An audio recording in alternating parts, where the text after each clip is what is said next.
Welcome back, listeners, to another episode of our COPCast podcast series that we're doing with our Good Cop experts while the Taxpayers Protection Alliance is in Panama City, Panama, hosting our counter conference against the WHO's Conference of the Parties. And I've got a very special guest on this episode, Kurt Yeo from South Africa, who is the founder of Vaping Saved My Life, an advocacy organization, and has just done amazing work in that continent. Kurt, first of all, thank you for joining us. Thank you for coming down to Panama. I know I haven't had a chance to really check out the content, doing behind-the-scene things, but I've heard a lot of really good words about you and seen some really good interviews and some really good quotes. So can you introduce yourself to our listeners and kind of talk about how you got involved with tobacco harm reduction and what brought you to Panama? Thank you, Lindsay, and thank you to TPA for inviting me to this absolutely fantastic occasion, this event, conference, where, people that are supporting harm reduction provide their stories and their truths to a very, very important technology that could save millions and millions of lives. So yes, I'm Kurt Yeo. I'm South African. I co-founded a movement called Vaping Saved My Life in 2017, and it was all based around the misinformation that was being broadcast across the airs, across the media and across the air around the harms around harm reduction, in particular vaping, which was not in alignment to what we as former smokers experienced during this process. I am a vapor for 10 years, but prior to that I was a smoker for 20 years, and I was smoking 40 cigarettes a day. But smoking was a very, very problematic thing in my life and in my family's life. I lost my father the day before my wedding, or planned wedding, and I've subsequently lost my mother from smoking, and in fact I've lost many family members and family friends from smoking. So it was very close to home, and I felt that for a lot of people out there it's incredibly difficult to quit smoking, and we should be able to provide them every opportunity and every solution that could help them quit the most dangerous commercial product out there. And vaping just happened to be the one that worked for me and worked for thousands and thousands of South Africans, and I felt that message needed to be out there and have testimonials of people that have gone through similar experiences. And that was the genesis of Vaping Saved My Life. That's awesome. And yeah, consumers are, I think, very important in this fight. And sorry to hear about your family. I know my dad's been having some bouts related to his 60 plus years of smoking. And it's really sad to think about all the people whose lives could have been dramatically changed if this technology had came out earlier. And also the 1.3 billion lives that could be changed if misinformation wasn't being spewed by public health. Can you describe to our listeners a little bit, who might not be aware of what is smoking like in, what are smoking rates like in South Africa? Have you seen a lot of dramatic reduction? And what's vaping like, the rules and regulations surrounding all of those products? Well, South Africa, unfortunately, we don't have a lot of good surveys and studies. And the reason why I'm saying that is that we do have studies, but they never ever follow the same methodology, and there's no real consistency in it. And typically what would happen is that they would lump a couple of smoking-related questions or tobacco-related questions in a national survey. And some of them would amass to maybe 5 questions, which is nowhere near sufficient to understand the real complexity around smoking. So according to our first ever global adult tobacco survey, which was conducted in 2021, according to that survey, 25.8% of South Africans smoke or use some form of tobacco. So it equates to around about 11 million in a population of 60 million. And that has seen an escalation over the years. If you compare it to a previous study that was done in 2012, we see that there is a significant climb in the smoking rates. And that applies to pretty much all the age groups, especially the age groups between 15 and 24, where we've seen the jump from 12.8% in 2012 to now 23.9% in the use of tobacco or smoking itself.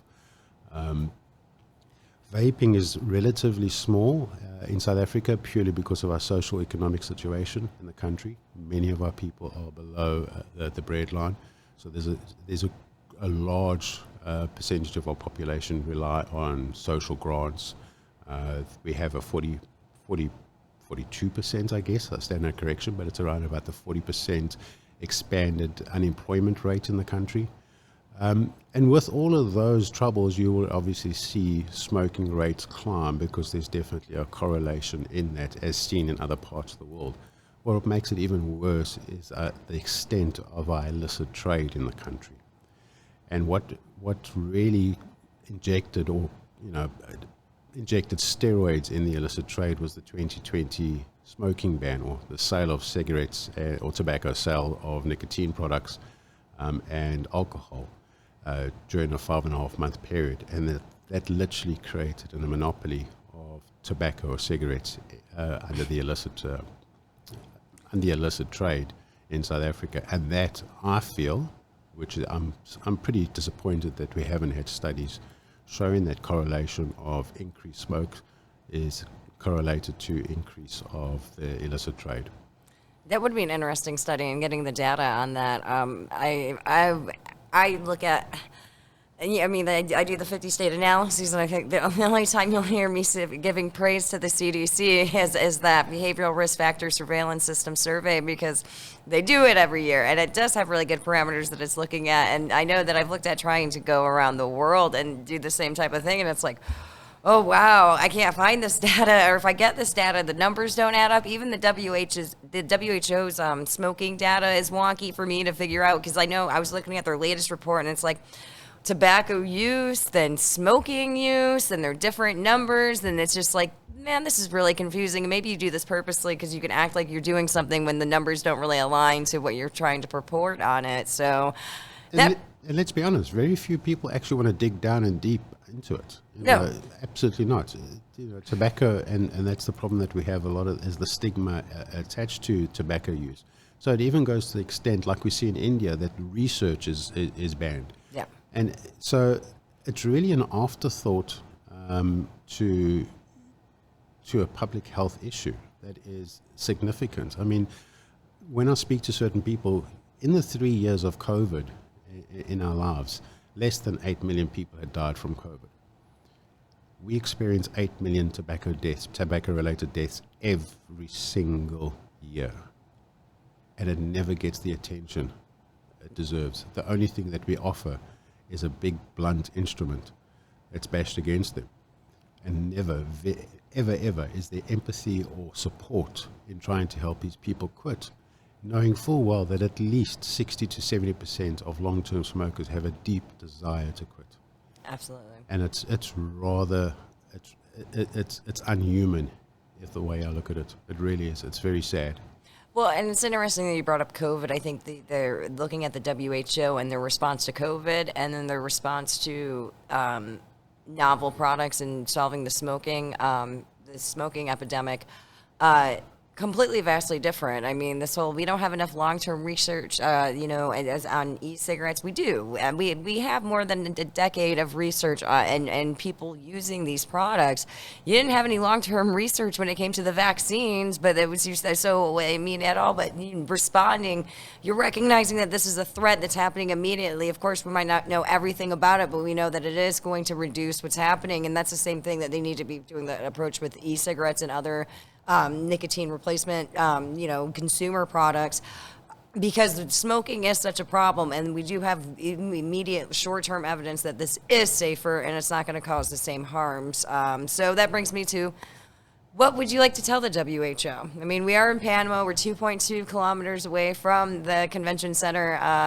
The delegates are hanging out, and even though we're not going to be allowed in, I'm sure if I even walked up, they'd be like, nope, get her away from it. What would you like to tell the WHO, FCTC, and specifically your delegates from South Africa? In a phrase, do your job.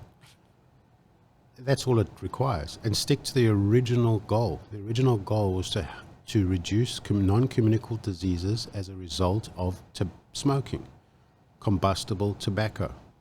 So please, do your job. Have people around the table. World Health Organization. It's not World Non-Smokers Organization. It's the World Health Organization. 1.3 billion people on this earth deserve the same level of empathy, respect, and opportunities, they also have human rights. Why can't we respect those individuals? Why can't we offer them the same services and solutions that we would offer to people that are also suffering? Just do your job. That's all we ask. And that job means inviting everybody around the table, understanding what the situation is, the real situation. We're not spreadsheets. We're certainly not spreadsheets. We're not percentage figures. There's metadata behind every one of those figures. Do your job. Yes, exactly. I think that's a really good way to end it. You have any final thoughts? No, thank you, Lindsay. And I thank everybody here. It's an absolute pleasure. I've met all my heroes in one spot. I've had really fantastic conversations. And I think a conference like this, particularly for people like myself, consumers, who are not in the sciences, we're not in the policies, we're in the trenches over there, and the ability to share with one another and understand some of the complexities and some of the pains that they're suffering and offer learnings, and they offer learnings back to you.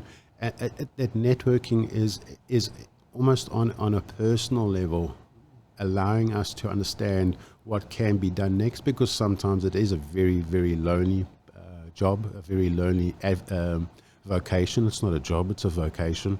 And it's just great to be in a location like this with like-minded individuals, not echo chamber, like-minded individuals sharing the experiences they've had, and then also getting that almost bolstered with the science and having those expertise to explain it on a technical level. But thank you very much to yourself and the TPA. I really, really am very appreciative of this. Awesome. I will pass it on to them, and really great to hear.